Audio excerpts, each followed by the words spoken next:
এখন আমরা আছি 5 নম্বর ইছলাবাদের হ্যাচারি রোডে। হ্যাচারির যে মেন রাস্তা, যেটা 20 ফুটের রাস্তা ভেতরের দিকে ঢুকে যাচ্ছে, সেইখানেই একটা জাংশন পয়েন্ট একটা প্লট আছে 2.5 কাঠা। এইদিকে দেখতে পাচ্ছেন 12 ফুটের রাস্তা, আর এইদিকে দেখতে পাচ্ছেন 20 ফুটের রাস্তা আছে। ঠিক জাংশনটাতে একটা 2.5 কাঠা প্লট আছে।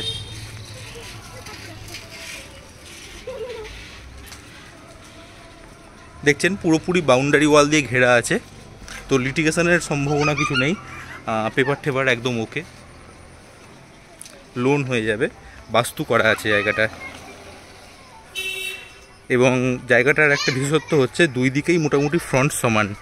দেখতে পাচ্ছেন একদম কোনো ফালি জমি টাইপের নয়, আয়তকার নয়, একদম বর্গাকার জমি। এইদিকেও যেমন 12 ফুটের রাস্তাতেও যেরকম অনেকটা ফ্রন্ট পেয়ে যাচ্ছেন, ঠিক সেইভাবে আপনি সামনে যে 20 ফুটের রাস্তা, 20 ফুটের রাস্তাতেও অনেকটাই ফ্রন্ট পেয়ে যাবেন। ইনভেস্টমেন্ট পারপাসেও নিতে পারেন, আবার যদি আপনি বাড়ি করার জন্য নিতে চান তার জন্য বেশ ভালো অপশান হবে। যেহেতু এটাই মেন রোড হ্যাচারিতে ঢোকার, আপনি এখানে বাড়ি করলে নিচের তলাটা আপনি দোকান ঘর করে ভাড়াও দিতে পারবেন। আগ্রহী হলে আজই যোগাযোগ করুন, আর এরকম ভিডিও আরও দেখতে চাইলে আমাদের চ্যানেলটি সাবস্ক্রাইব করুন।